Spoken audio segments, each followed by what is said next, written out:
As irmãos, a paz do Senhor, mais uma vez estou aqui na noite dessa quinta-feira agora, especialmente para trazer mais uma palavra com o objetivo de abençoar a tua vida. E como eu disse nas duas últimas pregações, principalmente ontem, nós vamos continuar no mesmo texto, João 5,17. Não vou repetir sempre lendo, porque talvez você não tenha ouvido a primeira nem a segunda, mas de qualquer forma você vai entender a palavra assim mesmo. E João 5,17, e Jesus lhe respondeu: meu pai trabalha até agora e eu trabalho também. Então, o nosso objetivo desde a primeira mensagem é falar do trabalho que o Senhor tem feito. Jesus, meu pai, trabalha até agora. Então, se ele trabalhava até agora, é porque ele vinha trabalhando há bastante tempo. E esse bastante tempo é antes mesmo da criação do ser humano, porque Jesus era o Cordeiro de Deus, está morto antes da fundação do mundo, ou o projeto de Deus era esse. Vamos lá em Gênesis, Deus trabalhando de várias maneiras. Depois viemos adiante ontem e chegamos até o personagem chamado Samuel, como Deus agiu ali na vida da sua mãe, ele foi escolhido. E a partir de hoje nós vamos ver os reis. Primeiro Samuel ungiu Saul. Saul não foi um bom rei, Saul não cumpriu a vontade de Deus, mas isso também, alguém vai dizer, poxa, mas por que Deus escolheu Saul? Na sua presciência, ele sabia que Saul não seria um bom rei. Eu quero já dizer, no início dessa mensagem para você, que tudo que aconteceu na Bíblia, referente aos personagens bíblicos, é um aprendizado para nós. Tudo está escrito na Bíblia. Vou olhar para trás, não vou voltar numa mensagem dessa forma, mas Abraão cometeu erros, Moisés cometeu erros, mais adiante, não chega lá, Davi cometeu os erros, até os apóstolos cometeram erros, mas Deus não está olhando para os erros que eles cometeram, e sim para aquilo que eles se propuseram fazer ao Senhor, porque nós somos pecadores e nós estamos nessa terra, muitas vezes cometemos realmente erros. Então você aprende com os erros deles. E o Senhor dá livre-arbítrio ao homem para escolher aquilo que ele vai fazer. Então Deus escolheu Saul, e Saul não foi um bom rei. Então Deus vai e começa a agir. Como é que Deus age? Estava lá Davi pastoreando as ovelhas de seu pai Jessé, e um pouco antes disso até, né, a gente pode até voltar um pouco antes de Samuel, Deus já tinha operado para que Davi chegasse a este mundo, fazendo na vida de Noemi que houvesse a fome, ela fosse com seu marido Elimeleque e seus filhos Malom e Quilion para Moabe, eles lá casassem com Ruth e Ofra, e acabou morrendo os três, Elimeleque, Malom e Quilion. E então Noemi resolve voltar para Israel, porque ela foi por causa da fome em Israel. Israel estava sendo abençoada, ela voltou, ela morava em Belém. E quando ela volta, Ofra volta para o seu povo, o seu Deus, mas Ruth diz que queria ir com ela e servir ao Deus de Israel. E acaba ela casando com Boaz, Boaz gera Obed, Obed gera Jessé, e Jessé gera Davi. E Davi vem, um jovem, mas que confiava no Senhor, o mais novo de todos seus irmãos, ali cuidando. Lá adiante ele vai falar para Saul que, na hora de enfrentar Golias, que veio um urso e tentou pegar as ovelhas, e o Senhor deu força a ele, e ele venceu o urso. E também venceu o leão. Deus já estava operando na vida daquele jovem para que ele tivesse fé. E quando ele vai até a batalha, mandado pelo seu pai, para levar alguma coisa para seus três irmãos mais velhos, que estavam na batalha, e encontra Golias desafiando ao povo de Israel, ao Deus de Israel, a nação de Israel, capítulo 17, 1 Samuel. Então Davi ali diz para Saul que ele poderia vencer aquele gigante porque ele tinha experiências com Deus. Não, irmão, é bom que nós passamos a boas experiências de nossa fé para as pessoas, porque hoje o que você está passando hoje, a tua luta hoje, a tua vitória, pode servir para inspirar a fé de outros irmãos que venham verdadeiramente a passar por um problema semelhante, e eles acreditarem que ele pode vencer. E ali Davi vai a Golias, Golias fala as maldições para ele, mas Davi diz que deve derrotá-lo em nome do Senhor dos Exércitos. Diz: você vem a mim com arma, com lança, eu vou a ti em nome do Senhor dos Exércitos. e apenas uma pedra que Davi lança, o Senhor faz com que Golias caia por terra, e aquele homem é morto e já ganha a batalha. E Davi passa ali então a conviver mais com Saul, alguma série de coisas, e depois da queda de Saul, ele se torna rei. E Davi tem uma história interessante sobre isso, porque o reino ainda não estava dividido, era um reino só, mas ele reinou primeiro 7 anos apenas sobre Judá. E os descendentes de Saul, alguns descendentes de Saul, reinaram até que Davi então é levado também a ser rei sobre todo Israel, e 33 anos ele reina. E Davi é um homem, que a Bíblia diz, segundo o coração de Deus. E Deus faz uma aliança com ele e diz, olha, sua descendência vai ser para sempre, porque da descendência de Saul sairia o último rei. Nessa terra, pastor, sim, para Israel nessa terra foi. Mas o último rei é o Rei dos Reis, o Senhor dos Senhores, o nosso Senhor Jesus Cristo, que viria depois a nascer descendente de Davi.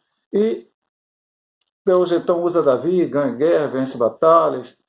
Ele tenta construir um templo, Deus diz não, mas permite que seu filho Salomão construa.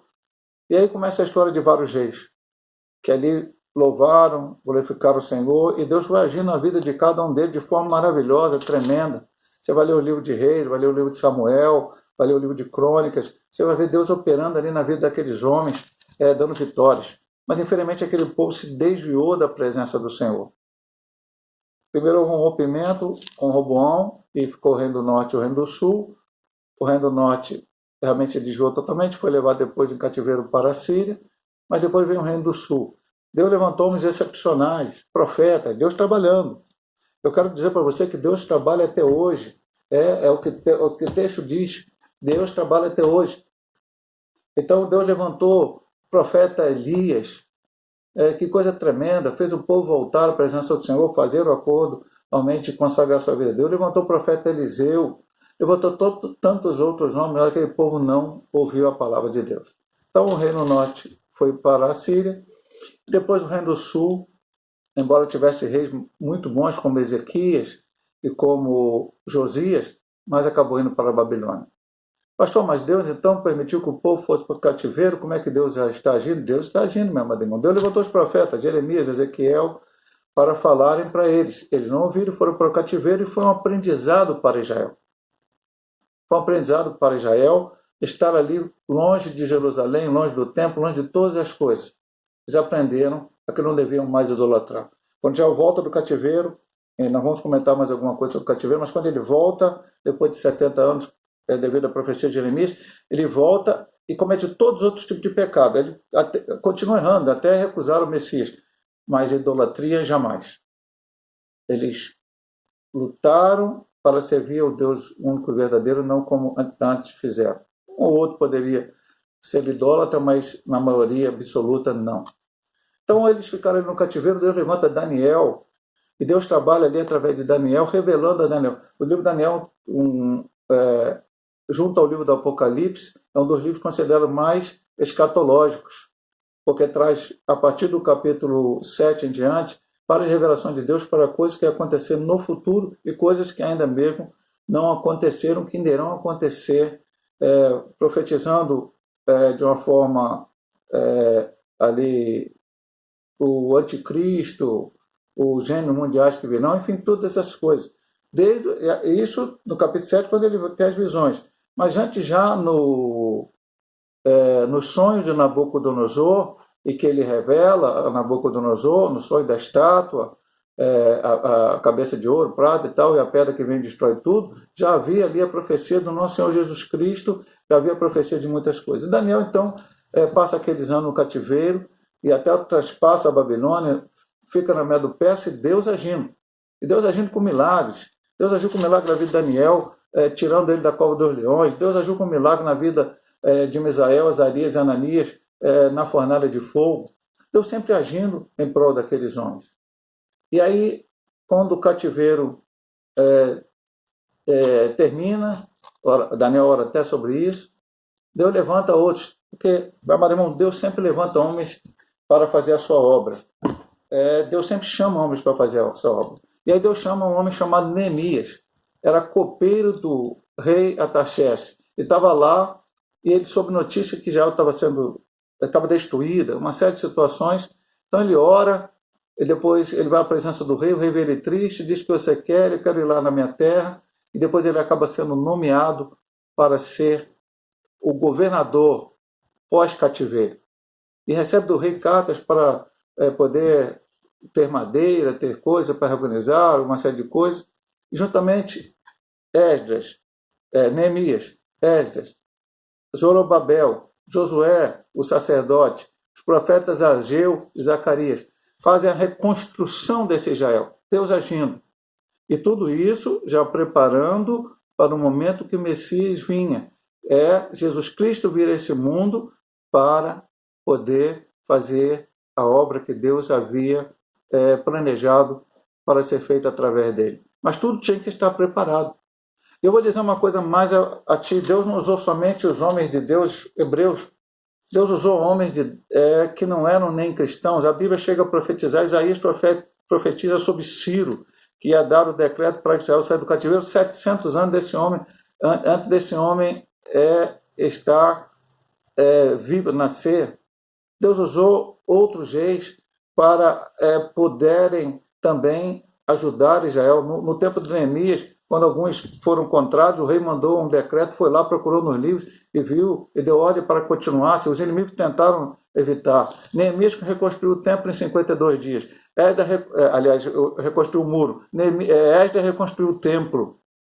Os profetas profetizaram para que aquilo acontecesse. Tudo se preparando para a primeira vinda de nosso Senhor Jesus Cristo.